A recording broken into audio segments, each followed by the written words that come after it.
Let me tell you about our first hire. We had just started offering printed circuit board repair and rework out of our two-car garage. I needed to bring a new technician on.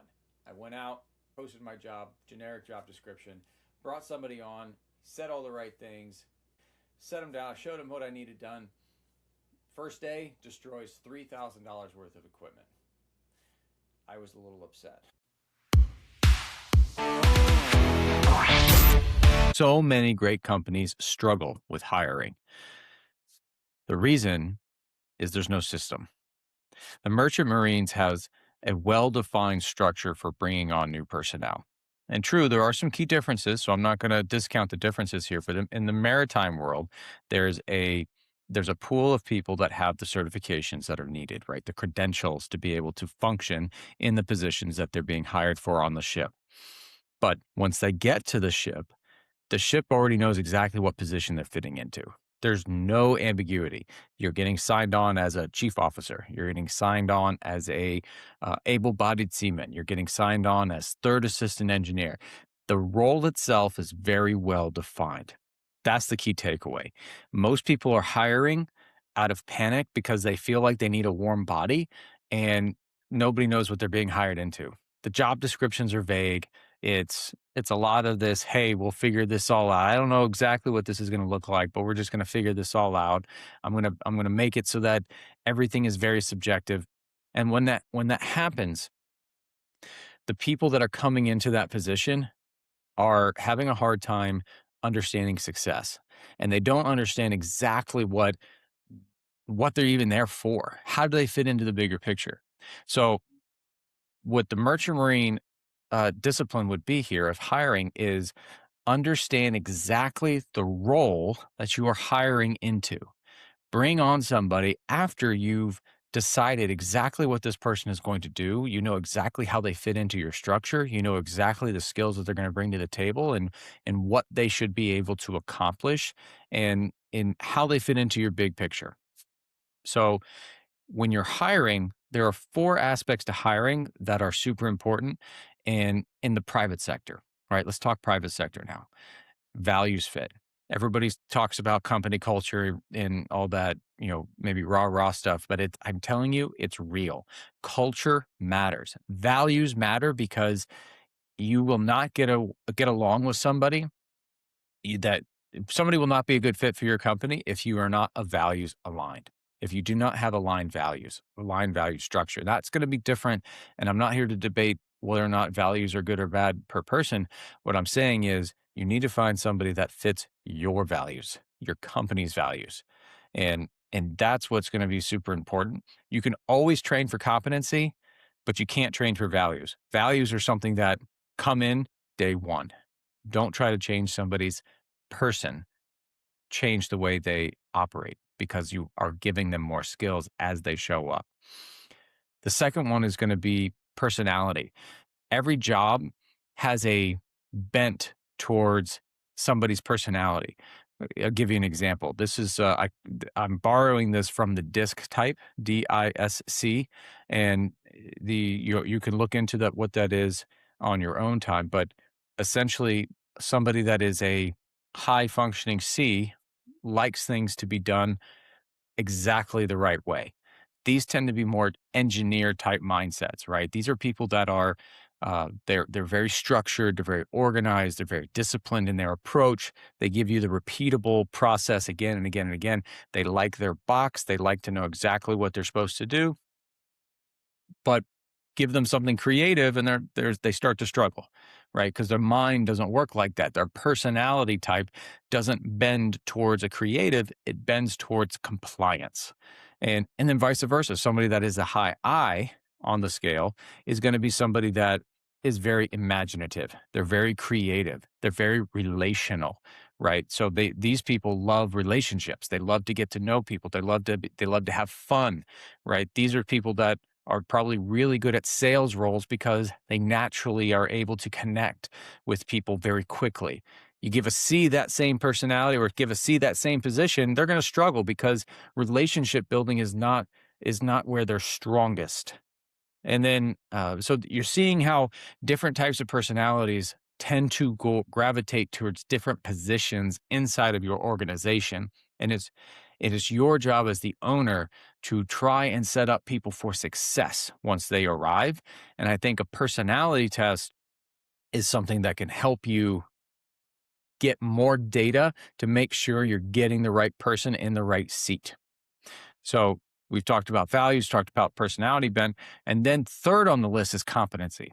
And I put it third because, again, you can train for competency depending on the position, right? Sometimes you need somebody that's licensed. Sometimes you need somebody that is fully functional day one because that's the criticalness of the position that they're coming into. And I get that. But as a whole, in general, you can typically train for competency. And that's why I put it third. But you do need somebody that is apt to do the thing that you need them to do. They have to have some ability to be able to perform in the function that you're giving them. And then the last test I would say is, do you work well with them? Is this somebody that you could see yourself working with? Some people just don't jive, and that's okay. It doesn't mean they're a bad person. It just means that you just don't work well together. That's totally fine.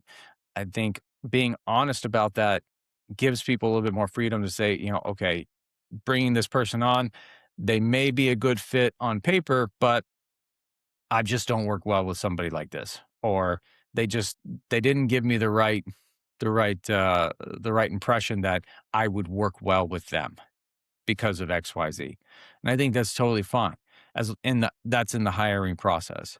So as you're going through it, right, you want to be able to create a pool of good candidates. And there's different ways you could do that, right? So that we talked about getting people into the door, but once they're in the door, how do you grade them?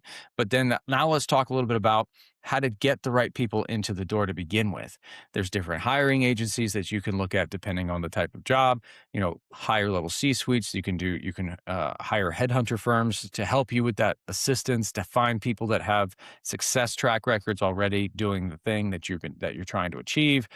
But you can also, I think people discount the ability of creating a good, strong brand in the marketplace.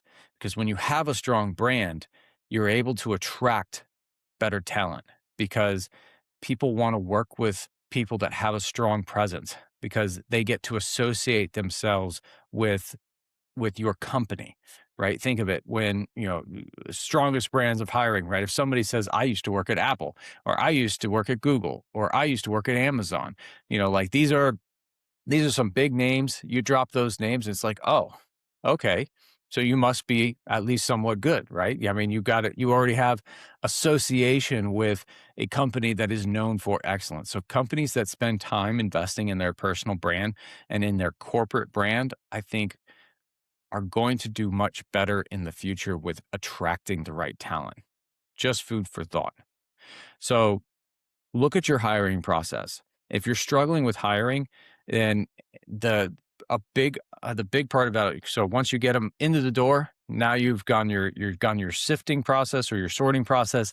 Now what happens after you hire them and they sign the employee paperwork? What happens after is actually just as critical, if not more critical, because they need to know exactly the path. What is the onboarding path? This is the onboarding. Onboarding when on a merchant ship, as soon as somebody comes on the vessel, they're credentialed, right? You already know that they have what it takes because they're licensed to do the job. But you still have to go through an onboarding process, which is first 24 hours. You got to know muster stations. You got to know your reporting, who you report to. You got to familiarize yourself with the safety equipment. Like there's a checklist of different things that you have to do within the first 24 hours. Then there's a checklist within the first 3 days. And then there's another checklist within the first week, first 2 weeks, first month, right? It should be the same for your business. If you apply that same principle in your business, you're going to see much better results because you're setting people up for success right away. And the biggest reason is you're giving them expectations. You're setting those expectations early and you're giving them a roadmap to follow. Everybody loves like it'll compare the two processes. One that's just hired into chaos and saying, "Hey, we're going to figure this out." I promise you're going to have friction. You give somebody an onboarding package. You say, hey, this is what I expect of you.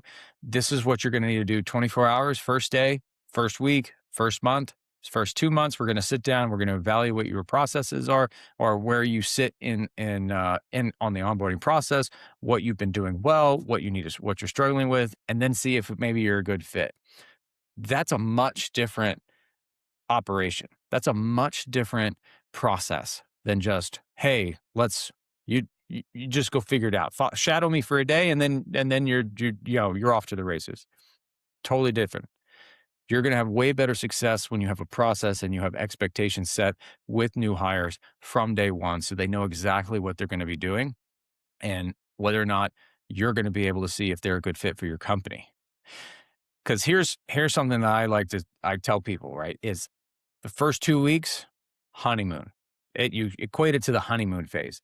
You have your business is all about the honeymoon, and this is all about everybody's excited to work together, right? This new, it's all fresh, new ideas, everything's great. And then all of a sudden, after 2 weeks, what can happen is people start to settle because the adrenaline and the newness wears off and they start to go back to who they are. That's what you want to evaluate, who they are after the honeymoon phase. That's what you're evaluating. And that's why you have to have a standard, not a gut feeling. You need a standard that you can measure somebody's performance off of so you can say definitively with metrics, with data, this person does not make the cut because XYZ. Not a, hey, I just don't feel like this is working out. You could do that, but honestly, data is going to help you make better decisions. So look at your hiring process. How are you finding people? When you find them, how do you process, right? How do you sort them? How do you know who makes it to the next stage? After they're in the door, do you have a defined onboarding process that helps guide them through that initial first 60 to 90 day period so you can critically evaluate whether or not they are the right fit? Don't stick with somebody that is not the right fit for your company. It's only going to drag you down and give you headaches. So, with that, subscribe. The Alex Hayes, Fractional COO, to keep learning more and stay on course.